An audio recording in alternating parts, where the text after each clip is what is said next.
The Trojan War had ended, but Odysseus's true battle was only beginning. A monstrous Cyclops, a god who commands the winds, and giants who feast on men. He had one goal: to return home, but fate would drag him down a path only the gods could endure. Now, the journey continues, leaving Circe, facing the dead, fighting beasts, and at last returning to Ithaca. The true story of Odysseus begins now.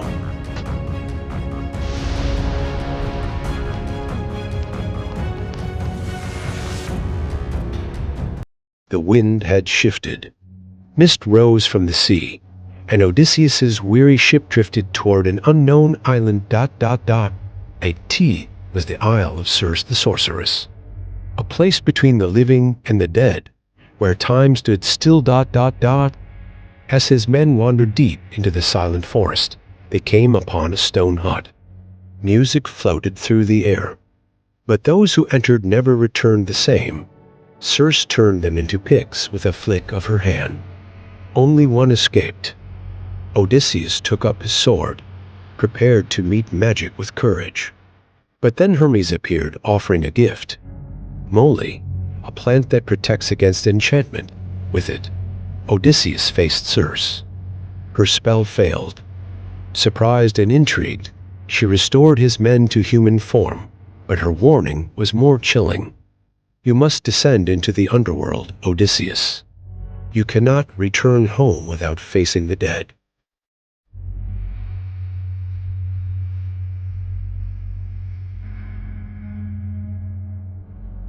It was a sea where time no longer flowed. Following Circe's guidance, Odysseus sailed northward into the mist.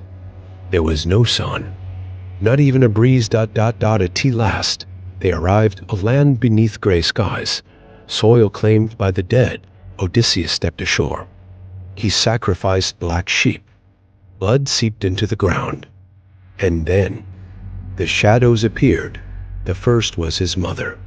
His heart broke. Then came Tiresias, the blind prophet of Thebes. "Poseidon will not forget," said Tiresias. "But if you endure, you will return home."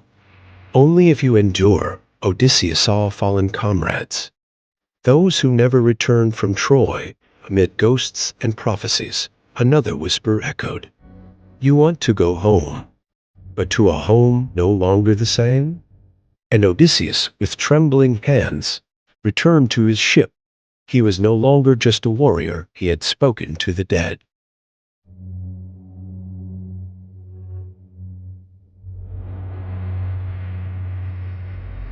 The sea was calm, but Odysseus' heart was not. They were nearing the Isle of the Sirens. Circe had warned him, "If you hear their song, you'll never return." Odysseus sealed his men's ears with wax, but he ordered them to tie him to the mast. The ship approached the shore. Slowly, then came the sound. Like a melody from the heavens, a call to return. It erased pain. It twisted memories. Odysseus screamed, "Release me!" But no one heard him. While the sirens whispered ghostly memories, he wept. For he was the only one who heard, and the only one who would survive.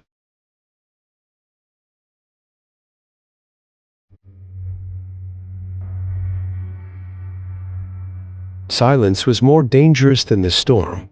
Their ship had reached the Strait of Legends, where two monsters reigned. To the left, Scylla, a six-headed beast, perched on the cliffs, each head hungry for a man. To the right, Charybdis, a massive whirlpool, a bottomless mouth that devoured all. Odysseus had to choose, and he chose what even the gods feared: sail near Scylla. Better to lose a few than all. The waves crashed. From the rocks, Scylla struck. 6 men were seized in a blink. Odysseus met the gaze of one as he vanished, and they sailed on. Sometimes, being a captain means accepting loss, and sometimes, carrying it forever.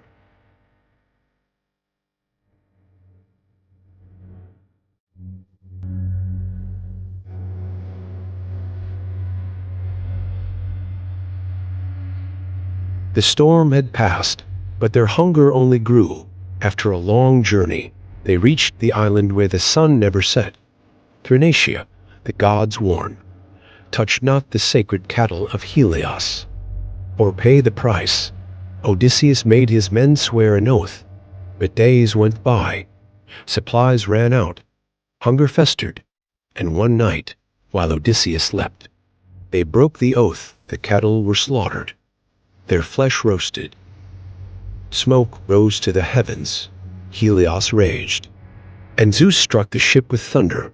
All were lost. Only Odysseus survived. He had not eaten, had not touched, alone, the last man left after the wrath of the gods.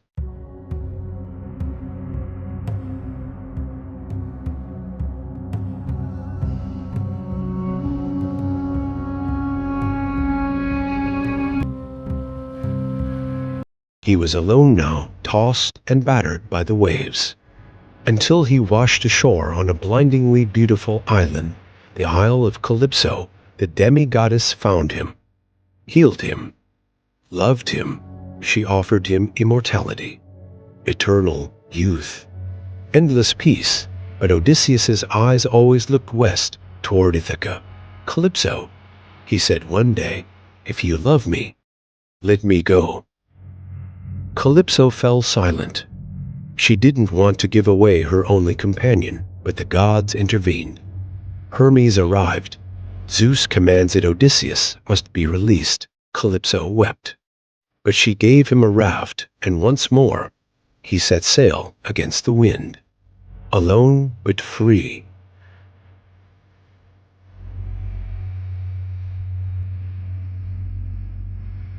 "20 years had passed, and finally he saw land, but returning home would be no ordinary return.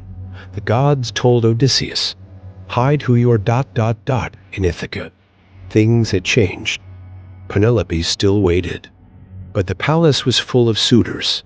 Disguised as a beggar, Odysseus entered the halls. No one recognized him, not old friends, not servants, but one soul did. His dog, Argos. They locked eyes, and Argos breathed his last. That night, Penelope announced a challenge. Whoever can string this bow and shoot through 12 axe heads shall be my husband. Only one could. The beggar was no beggar. Arrows flew, the suitors fell. The king had returned ... to his wife, to his throne, but he would never be the same, because the true journey of Odysseus was the story he carried within.